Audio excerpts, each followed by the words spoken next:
There we go. All right, so that was almost unfortunate. That would have gotten very annoying at the end of class when I try and post the video. So all of these different teachings around the world are, again, kind of happening at the same time. You've got a lot of different religious, political, philosophical, they all tie together in some cases, ideas popping up throughout. In Greece, you have entirely different forms of government forming with these philosophical thinkers. At the same time, you've got Zoroastrianism over in what is now Iran and Persia, at the time Persia, celebrating, one deity, kind of unique in the way of the world at that time.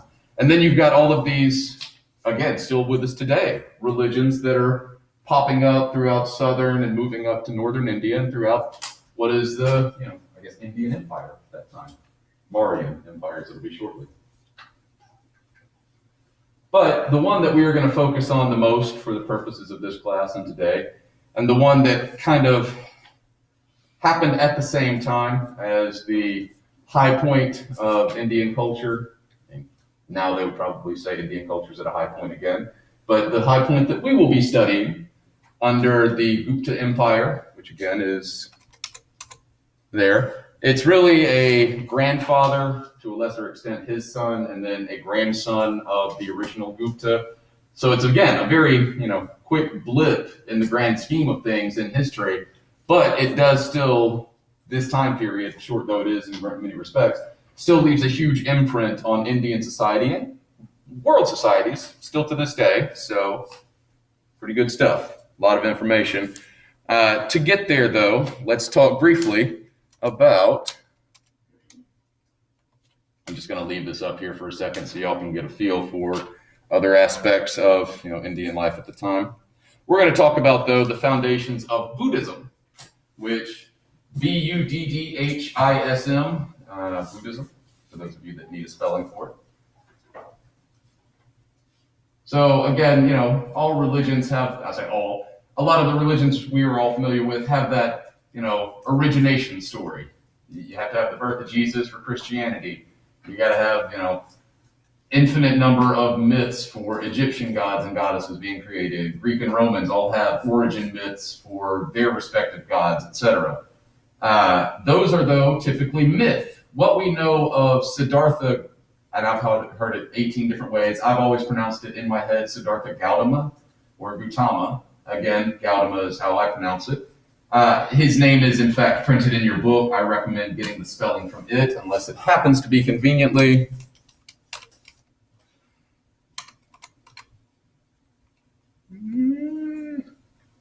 I don't see it yet, and I don't want to get too far ahead. So, with that, we'll get to it when we get to it. So, how does a rich kid from a very well-off family start a worldwide religion?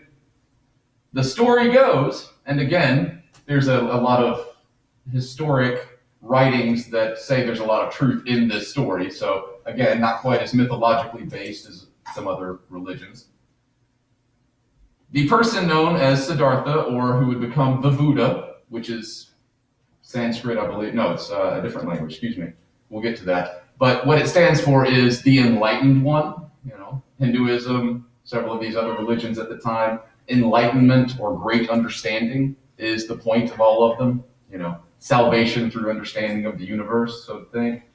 Well, with Buddhism, this rose to prominence again around 500 BCE, so 2,500 years ago, thereabouts. Not that long ago in human history, if we're thinking about it. This was happening again around the same time that the fellow we mentioned in the previous class, Mahavira, the leader of Jainism, they were walking around the same places at the same time. They might have, given each other high fives at one point. Who knows? However, just looking at their respective religions, you can tell that they influenced each other a lot. To wit. They were even from the same social caste, actually. Sorry, I made a little note to say that. They were both of all castes from that warrior class that I showed you on the pyramid in our previous class. It was king, religion, and then warriors, as far as from the top down and social standing. So again, Siddhartha and the guy who founded Jainism were both from a fairly high up place.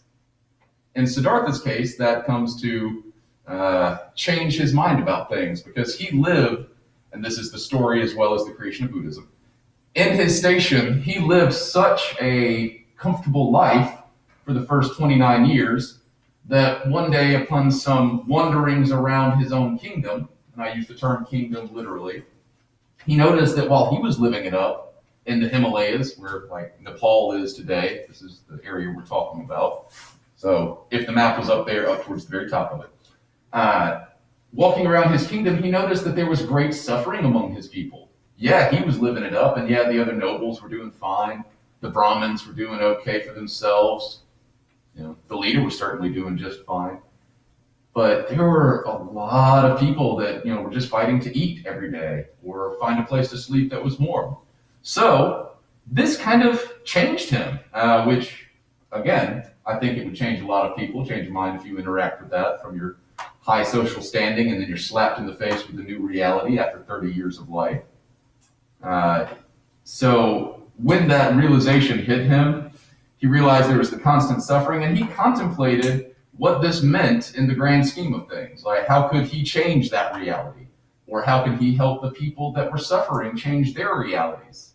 Again, you start seeing the perception of different worlds evolving in these religions. You're being reborn into a perhaps higher or lower world the next time again. This is going to start showing up in Buddhism as well. So he began to wonder the world as a very ascetic monk, meaning he gave up everything, gave up his riches, gave up his nice clothing, and walked the world. The wandering monk. Gesundheit. And in these wanderings, he learned, yes, that there is great suffering in the world, and that the majority of the people have to deal with that. In the southern kingdom of, again, Magadha, Maghda, Magadha, he practiced yoga with the gurus. Yoga is still a very real thing in Buddhist culture especially, and religions especially, for practicing daily, getting all of your forces and lifestyle and such in alignment with one another. I actually think it's great for my back, so I've been doing it for years, but not on a religious level. He also began at this point to meditate under a very famous spot that is still commemorated to this day in Bodh Gaya, which is Bodhgaya, Gaya, again, pronounce it how you prefer, underneath a bo tree. So again, very famous spot, kind of, you see these things popping up, the Wailing Wall in Judaism, the Mahabharata, I think it is, in Islam. Forget what that one is. It's where the pilgrimage ends up from Mecca to Medina, and you wind up. Anyway, either way, you see it in a lot of other religions before this and after, that certain places associated with the early points in the religion become places for people to travel to celebrate that religion later. Again, Judaism and the Wailing Wall on the, out in Israel still today. You've got a lot of people that'll travel the world just to go and put their hand on it because it means something to them as a point of religion. In Buddhism, the place that I guess most closely relates to is that, as far as we know, still standing Bo tree that the Buddha sat underneath and gained enlightenment. So, breathe, Mr. Morton, breathe. So it was under this Bo tree that he reached his enlightened state after several weeks of extreme meditation. Again, some of the more extreme tellings of the story say that he completely abstained from food for that long of a period to better, clear his mind. That would be pretty deadly in the grand scheme of things. So I'm of the belief that he was just a good old human and ate a little bit on the side. Either way, weeks and weeks of meditation, and he is believed to have come to the ultimate state of enlightenment within Buddhism. From this point, at the same time relatively in Jainism, was focused on a very ascetic lifestyle. So practitioners of early Buddhism and Jainism, it wasn't popular among the people yet, right? The people that followed these teachings were typically just the monks, or what we think of now as monks, like the true followers that went and made this their lifestyle. Eventually, they would start preaching in that sense, telling other people about it, and these religions would spread down to the masses. But originally, yeah, it was definitely a lot tighter order in that way. So after coming out of these meditations, Siddhartha, now referred to as the Buddha, again the enlightened one, started preaching about a way of life that wasn't quite as strict. Again, Jainism, Buddhism, both, you devoted your life to it. And that life could be very, filled with denial. Like, oh man, I could have just done this and had a slightly better lifestyle, but it didn't go along with my Buddhist philosophy. A true Buddhist monk early on would be fine with that. And like, well, give it up. It's not for the understanding of my enlightenment, so I don't need it. After the Buddha comes out of enlightenment, he understands that that kind of lifestyle cannot work for everybody. But his middle way, again, one of your vocab terms, the middle way, refers to his new way of thinking and teaching Buddhism. It referred to, you don't have to take it as strictly as being a monk for the rest of your life. But your daily farmer, your daily shopkeeper, you too could be Buddhist. You too could embrace this way of life that, among other things, said no to the caste system that was keeping you down and living in the way that you were living. Again, most people didn't live in a high caste. Most people were in the very low castes, and those castes did not have a lot going for them. The only way out in Brahmanism was this unrealistic standard of dharma, which, don't worry about that. In Buddhism, though, again, it was a little more accessible to all, and there was no belief in a caste system. So, not only could you hope to elevate yourself in this life, socially speaking, like, work hard, make more, elevate yourself. That didn't work in Hinduism, Brahmanism. You were tied to that caste system. The Buddha said no. The Buddha said no. If you work hard, you can advance yourself spiritually towards the understanding, towards enlightenment. But we don't believe in the caste system, so you're not tied to your station in life in this life necessarily. So if you got it real rough because you're part of this, caste system that the few on top tell you that you have to take part in, and someone comes along and goes, hey, you want to not pay attention to this caste system and just see what happens? Yeah, a lot of people are going to jump on that train, right? Again, if I was at the bottom, I know I would. Yeah, so I get some kind of religious moral certitude and I get to advance my lifestyle? Yes, I will take that, please. However, with that middle way, which is again in regards to like approach to Buddhist lifestyle that is neither too extreme one way or too lax the other, the Buddha also came to what are known now as the Four Noble Truths, which is a very, very big and important point to Buddhism. Think of it kind of like the Ten Commandments of Buddhism in that way. Not a direct link, but similar concepts to go by. Truth number one, pain and suffering is universal. Everybody, whether you are the richest of the rich, down to the poorest of the poor, everybody suffers. Okay? Get used to it. That is rule number one in Buddhism. Once you grasp that concept, truth number two, suffering is brought on by earthly attachments. So, perhaps the Buddha would say, the richer you are in goods, the more you have to be attached to, and the more suffering you would have. And again, that plays out, if you, let's think about this, something very near and dear to my heart. If you have children, numerically speaking, and I don't want to sound dark, but if you had 3 children and then, you lose all 3 of those children, that's 3 times the heartache of if you only lost 1 child. Now, that's not a measurable true thing, but the concept is kind of there. The more things you have that you value, the more that you can lose. Okay, Buddhism's not sounding fun, is it? It gets better.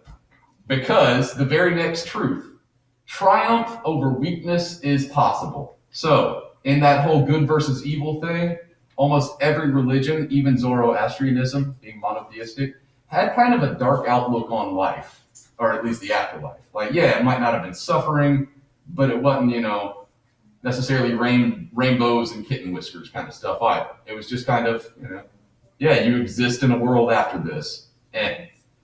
Well, with this concept, less so in the immortal afterlife, but again, more in the physical present that you are, worshiping this way in or understanding life in this way. It is possible to overcome weakness. And that means you can overcome your, again, position in life, your social standing. if you take the thinking that way. And then noble truth number 4, and the one that really starts pulling people in, is you can achieve this triumph over weakness by embracing the Buddha's Eightfold Path.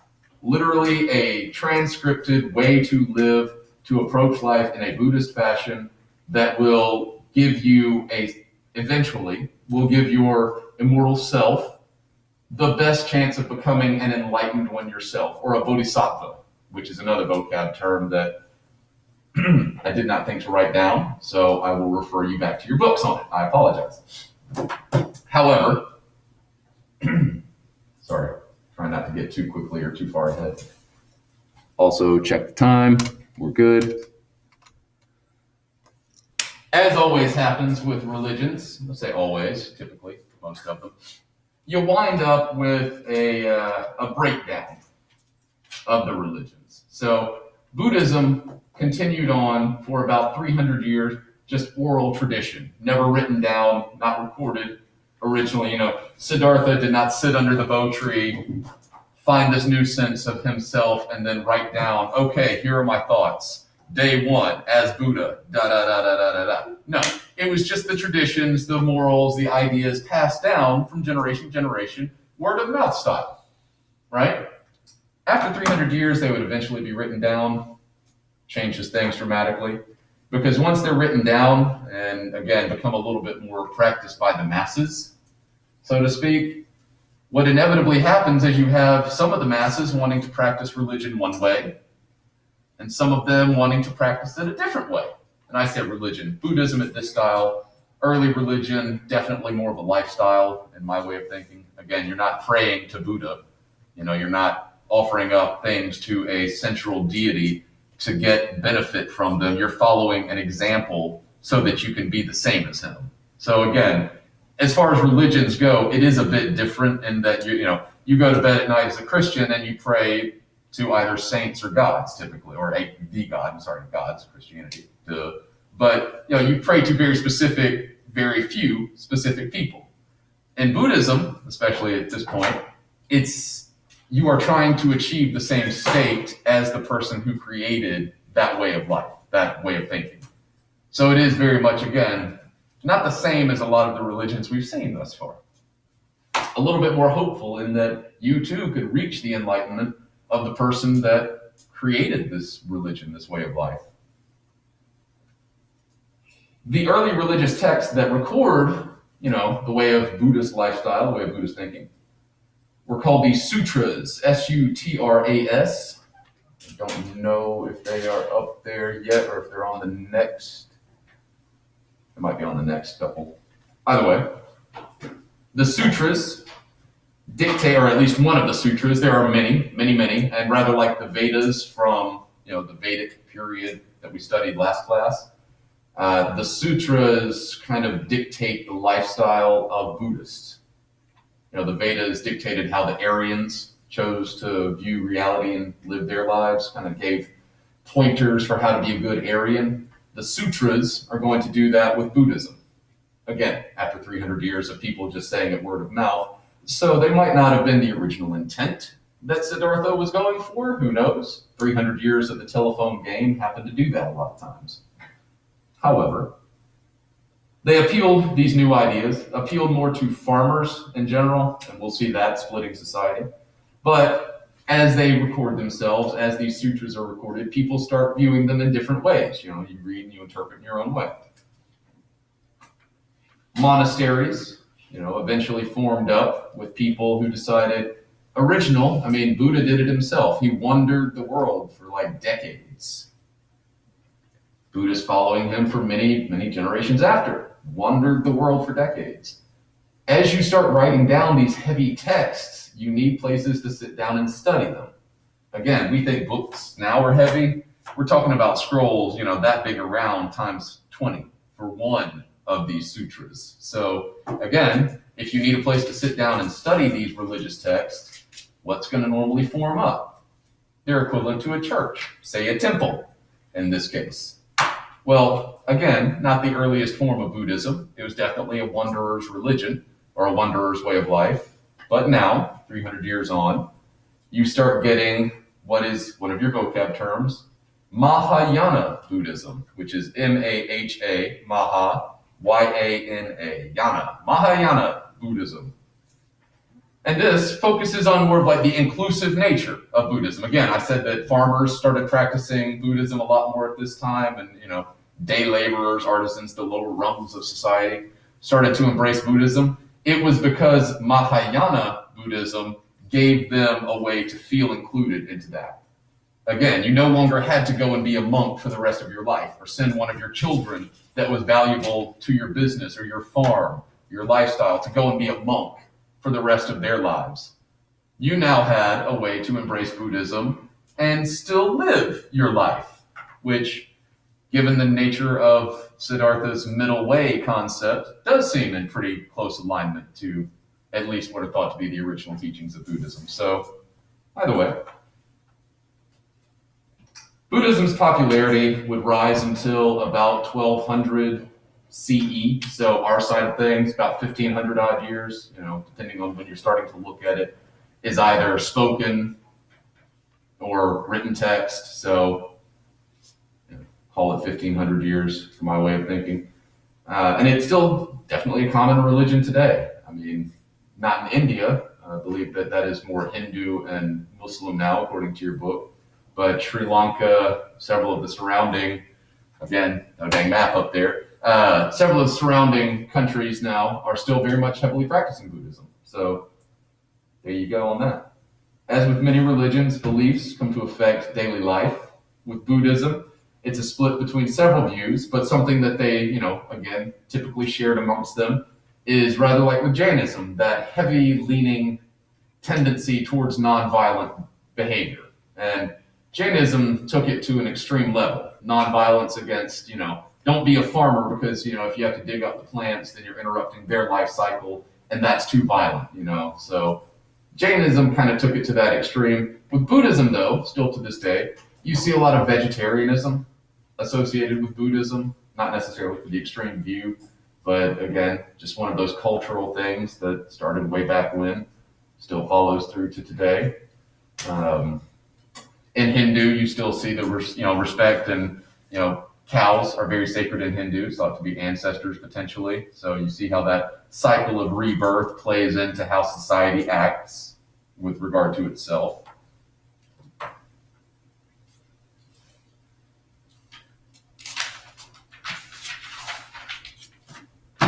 All right, so with Buddhism now somewhat covered, let's talk about the other one up there, Hinduism.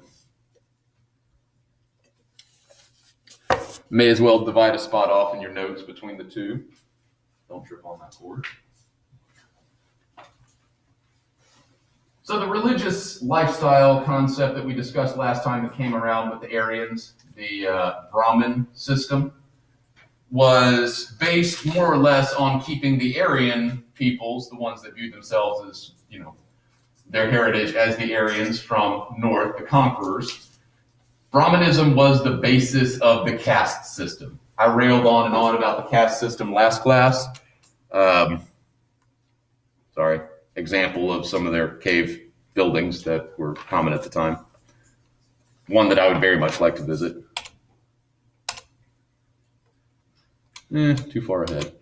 I'll just leave it on that picture for a minute. So Hinduism would develop out of that Aryan religion of Brahmanism and declared that the Vedas, those texts that we discussed earlier in previous class as well, were their sacred texts. So where you have the sutras for Buddhism, you have the Vedas for Hinduism. With that, there is a spiritual belief in the nature of the caste system.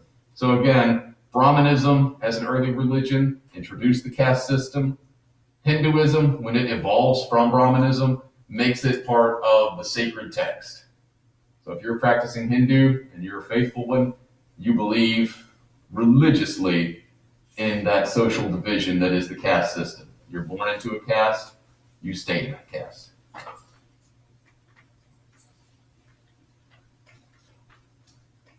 All right, cool. Just making sure everybody's got enough time. Sorry. With that, there's a spiritual belief in the nature of the caste system. Brahmins, the priest class. I mean, conveniently enough, they even named their highest caste after the religion that Hinduism evolved from. It's the Brahmin caste on top in Hinduism. Are still the most highly thought of today, certainly the most socially and economically mobile people in Hinduism are going to be of the upper caste of the Brahmin caste. And in Hinduism, again, Brahmanism, Hinduism being somewhat interchangeable here, to increase the chances of reaching the ultimate state of, again, enlightenment or understanding of reality in Hinduism, Brahmanism. You are looking for the state of Brahman. So again, another reference to Brahmanism and Hinduism. If you are a Brahman, then you are of the topmost caste, the priest's caste. What you are doing in practicing Hinduism is trying to get your self, your soul, as a lot of monotheistic religions call it, your personal understanding of the universe up to the state of Brahman. So you say the word like 3 or 4 different times and mean different things if you just say Brahman, but in this case, it's the elevation point, it's the point of enlightenment that Hindus try to reach. To do so, they observe Dharma, D-H-A-R-M-A. Those of you that might be old enough or watch older TV, remember Dharma and Greg? It was a fun little sitcom in the early 90s. Glad they didn't try and bring it back, though. It wouldn't translate well. But in Hinduism, Dharma is their measure of moral law. Like, you hear codes of morals and such associated with pretty much every religion, yin yang, and further Eastern religions, karma, perhaps, in Buddhism and such. Well, in Hinduism, it's Dharma. It's a polytheistic religion, again, Hinduism. It's evolved straight from Brahmanism. There's infinite number of gurus or, religious thinkers, gods, personal gods, as well as ones that are accepted by, Hindus as a group.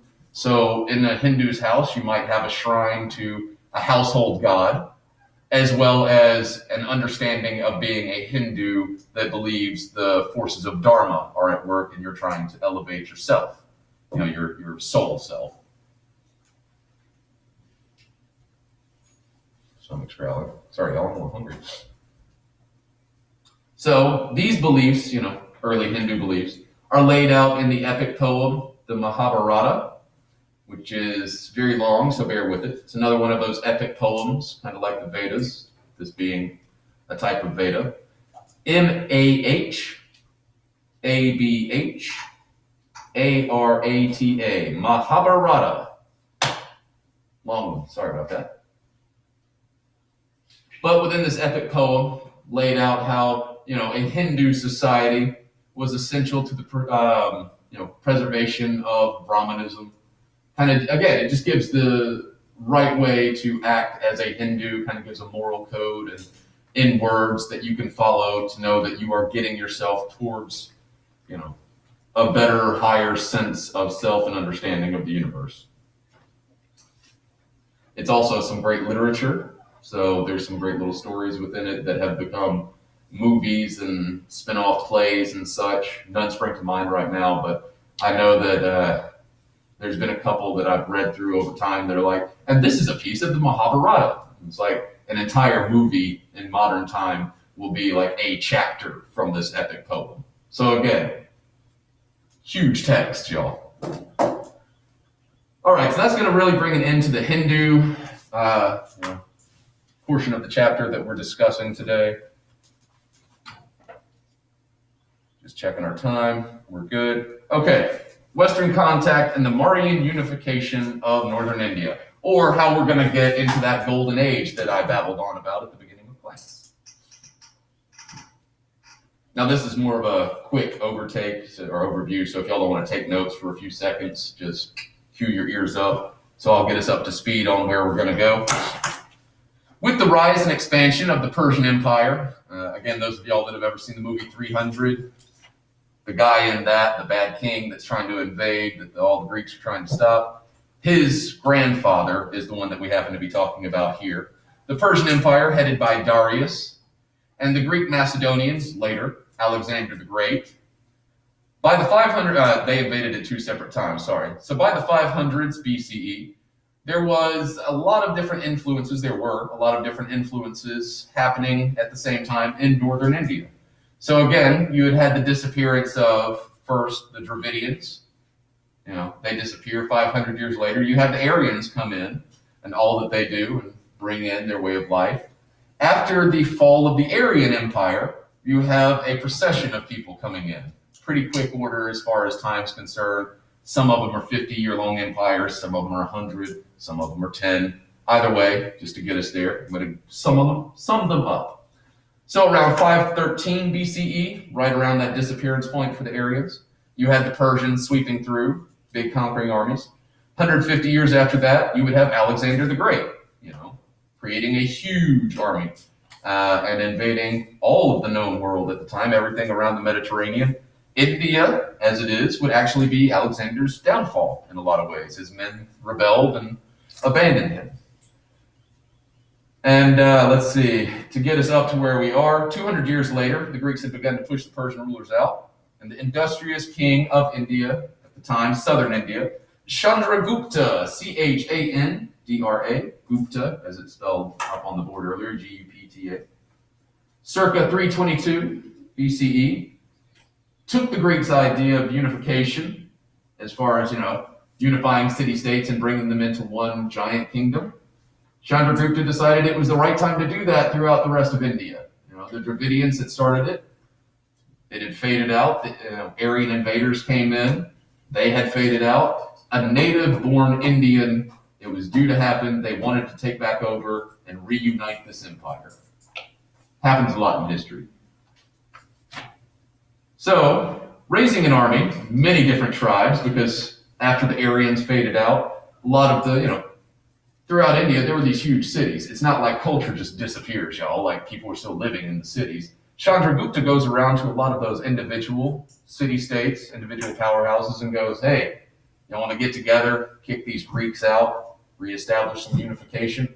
And a lot of them go, yeah, the Greeks don't bother speaking our language much. The last guy that came through was a real jerk. He left someone in charge. We didn't like him. I'm summing up history here, y'all, sorry.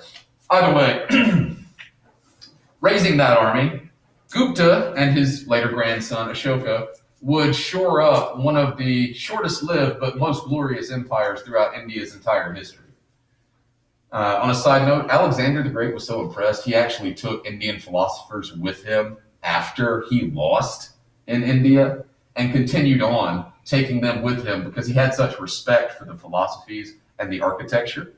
Dude was impressed. He still wanted to conquer them, but he wasn't that dumb, So he took some of their smartest thinkers with him as idea guys for anywhere that he might come along and be like, hey, I want to establish a kingdom here. What do y'all think? So great respect for the people that he was trying to conquer. That was an aside note, sorry. Either way, as I mentioned, Alexander the Great, his men mutinied on him because India is such a harsh environment that they couldn't make it through and they got sick of trying. So when he said, hey, let's keep going and find the other side of this, they said, yeah, you keep on, bub, we're done. Thousands and thousands of men just got out on the spot. He took the few remaining troops he had, created a very small kingdom, and left a guy in charge as a governor. That would be the person that Chandragupta, this person I'm talking about now, was interested in kicking out. That was the last stronghold. That was the Greek holdout in northern India that Chandragupta said, if we can rebel in unison, we can get rid of them and it will be ours again. Well, by 304, the Indian army had done just that. And I say Indian army, what would be considered now the Indian army. Chandragupta used much of what he knew from working with other empires. Again, he was not a foolish man. He had spoken with other people that ruled kingdoms around him. And he divided rule between trusted governors. We see this all the way into, the modern colonial era in the late 1800s, y'all. As soon as you have more land, you can't control it yourself. You got to break it up and put people that report to you in charge. Chandragupta knew this. He also knew that, hey, bureaucracies that gather taxes and spend those taxes back improving the lives of their citizens tend to be more stable governments, tend to last longer. So guess what he did? He raised taxes on those that could afford it. He turned around and gave your average, person, even of the lowest castes, a much better life. He paved roads. Well, that makes trade easier, that makes more people wealthier, and that makes more people able to support other things that make other people wealthier. He raised an army. You got to pay people to do that. All of these public works, he just spread wealth around the empire. Great idea. Now, sorry, frog in my throat. Not only did he adopt, this form of government, these, governors for his territories, higher taxation on those who could afford it, and a standing army, like I said, he used that money wisely. And that gave his son, who was not nearly as impressive a ruler, a long enough reign to get his son, Chandragupta's grandson, in control. So the book doesn't even mention Chandragupta's son, the guy that took over as king after him. But among the top bureaucrats in Chandragupta's empire is one that is in your vocab list, but I doubt that I will use it unless it's like in maybe a term, like midterm or final exam. Kautila is, again, how the phonetics break it down in the book. He is the guy that arranged that impressive taxation system for Chandragupta. And that would, again, just be kind of like, hey, if you happen to see it in your book, make a note of who he is, what he did. But he might be a fill-in-the-blank answer at best. However, while the second guy in the Gupta Empire is unknown to me because he didn't appear in your book, and I haven't done any reading on him, in 269 BCE, and for about 30 years thereafter, 34 years thereafter, 36, excuse me, bad math, we have the reign of Ashoka, Ashoka. Definitely one of your vocab terms, people to know, but definitely the high point in this point that we're talking about, which is the high point of India. So if you go back and ask who is the greatest Mauryan emperor, people would probably expect you to say Ashoka. Chandragupta got the whole thing started. That was his grandfather again. But it's up to the guy that we're going to read about, or I'm going to report to you about now. And hopefully he's mentioned here.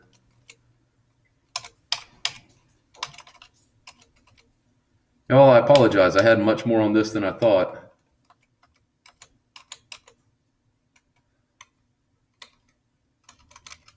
All right. I'm just going to click through it a little bit quickly so y'all can get an idea of it if you want to. The reign of Ashoka, Chandragupta's grandson, is when I mentioned earlier, Buddhism is going to explode throughout India. It's going to, long after the death of the Buddha, but those teachings have now caught on. Those splits in the religion have happened.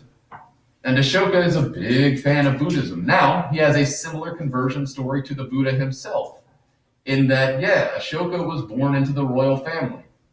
So in that, he was, of course, probably due to go and lead a battle now and then. So happens that he led a massacre. This is early in his, political life as ruler. His grandfather had set this great example, had raised taxes, was helping out, raising the lifestyle, and was generally accepting of people's different ways. Well, Ashoka starts off his rule as basically trying to establish his power. Sometimes that works to the favor of a dictator, and sometimes it makes them horrible in history. Either way, Ashoka turns around because he had a neighbor, the Kaninga Empire, which is, again, irrelevant. Don't worry about it. But I think it was like 100,000, 150,000 people that he personally oversaw the slaughter of. So this guy was marching in hard with his armies, conquering all around. And it was after that massacre that he goes, wow, I have way too much power and I am causing way too much suffering. There's this thing about Buddhism. And then he starts understanding what Siddhartha, taught about and what Buddhism meant to him as a person. And all of a sudden, he goes and follows the footsteps of his grandfather, Chandragupta. Overnight, he goes, you know what? I'm done with this. I'm done with the empire building. I'm going to focus on making it better for my subjects, for my people. So, on that note, Buddhism is like one, what converted him to this new way of thinking in that regard, and two, he thought it was great for people. He didn't like the caste system and such. He took that as one of those divisive things, just as damaging as his army. Like, hey, if you keep people where they are, they're not going to be happy. And if they're not happy, then they're probably going to rebel. Smart guy. But sadly for history, once he died, that all fell apart. Like, he was the end of the empire. He was the end of that. Buddhist. Some of the cool things he did, though, he created that much more compassionate form of government, made sweeping changes to the urban structures, the cities, cleaned them up. He did not evict the other religions from India. So if you were a Jainist, if you were Hindu, if you were a Brahmin still, he was absolutely fine with that, religious tolerance. He had, among other things, enormous pillars erected around his kingdom, stone pillars that he had chiseled in, the Four Noble Truths, the Eightfold Path, all of these core concepts of Buddhism. So, he pushes it into his empire, carves it into stone literally, and puts it around for all of his subjects to read about, understand for themselves, and, as we see in the long run, embrace wholeheartedly, rather. I end this very briefly in my notes, though, by saying, just sadly, that empire dissolved right after Ashoka. Like, his grandfather and he had a lot of promise. Probably would have been a really cool time to live, or a really cool place to live at that time, all things considered. However, it did not last.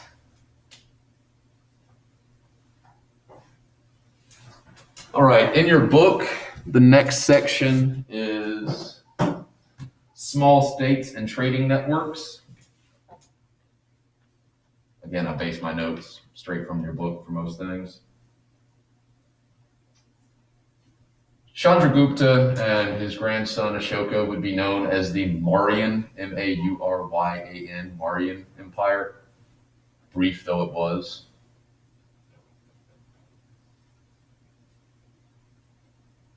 Circa 185 BCE, India would go through the beginning of what would be several centuries of political disunity.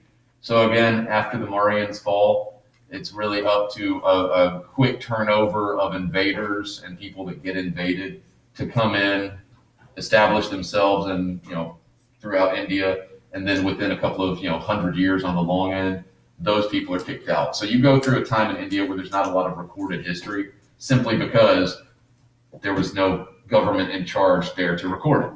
So we go through a dark time in our knowledge from India around, again, just around the AD BC split, BCE split.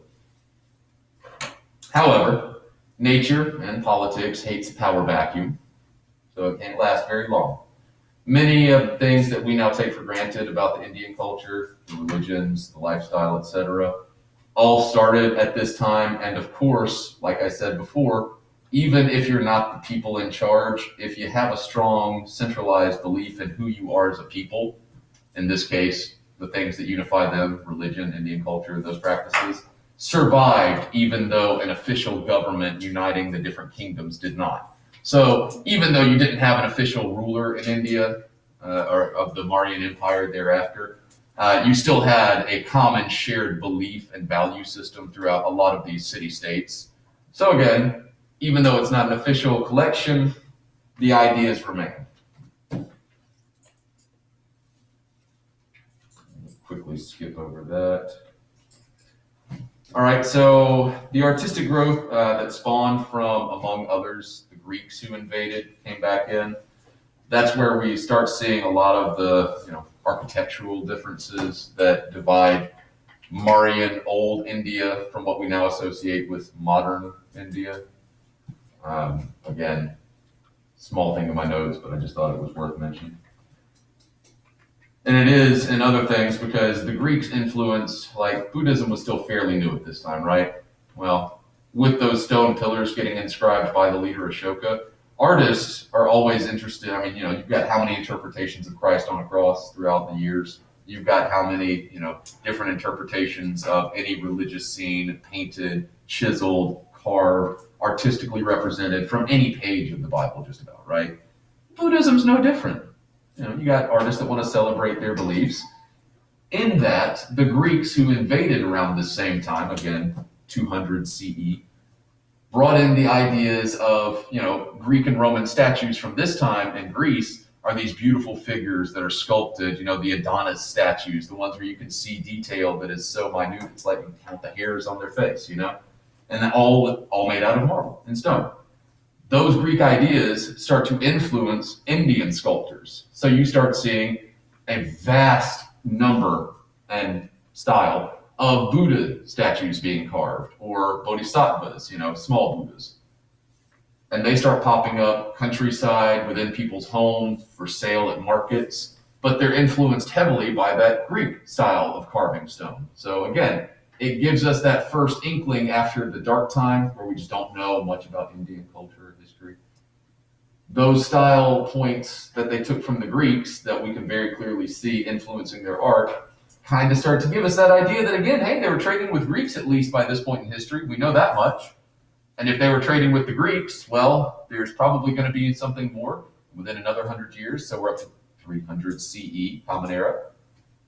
We're starting to see the minting of coins again in India. So you have rulers minted on coins. That means history knows that those rulers were likely real.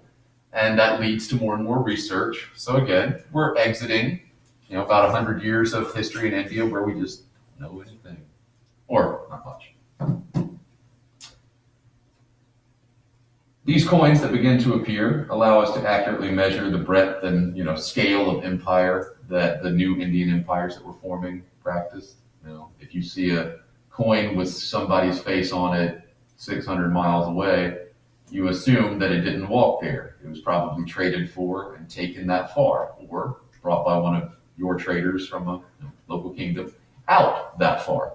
Either way, it's a good way to measure how far an empire reached.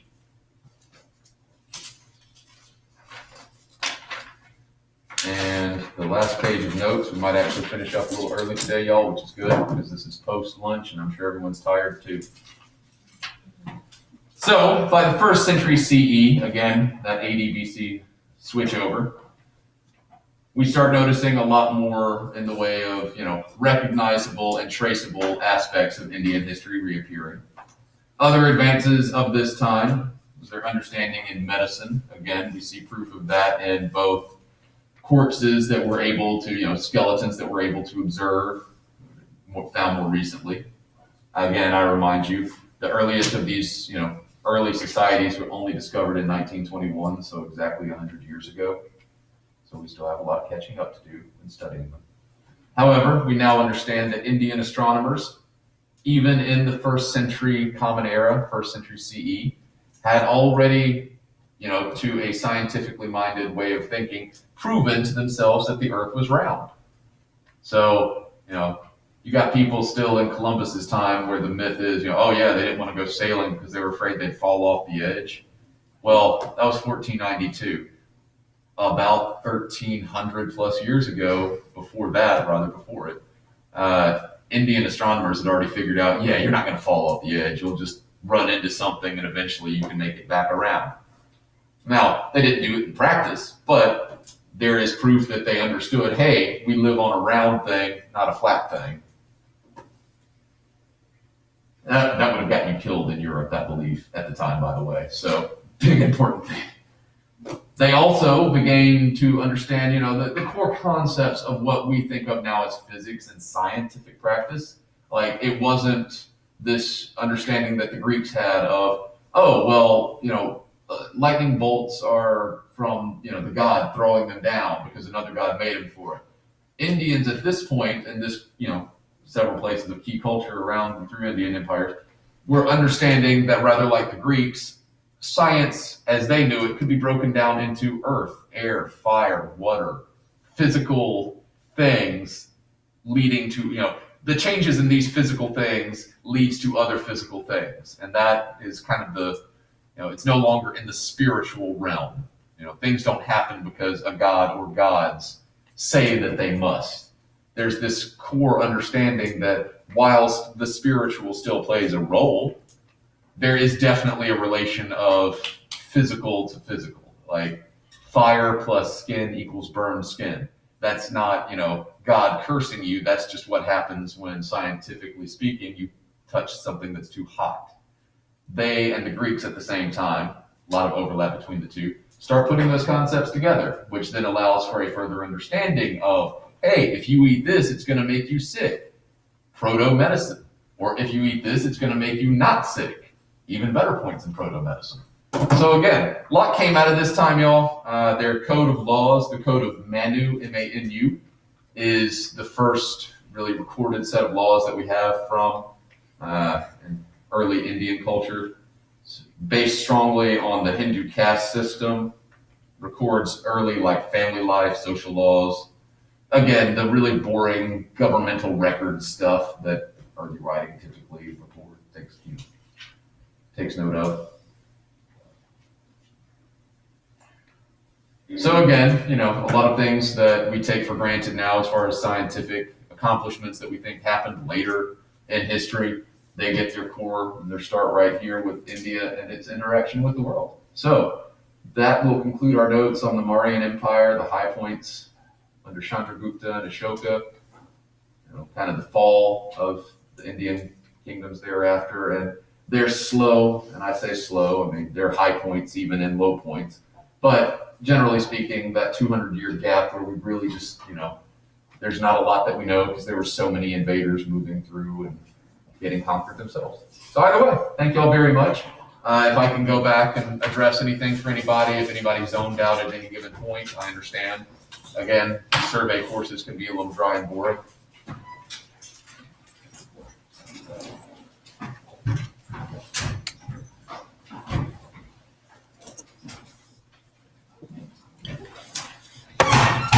If not, enjoy the rest of your day, please. And if you have any questions, concerns about the grade, like I spoke to one of y'all that's walking out the door right now, just shoot me an email if you have any worries about the assignment. If not, keep up, check every week on the 4, 5, 6, we're on week 4 right now. Just check ahead and let me know if you have any questions. Goodness, not a problem at all. 1 second.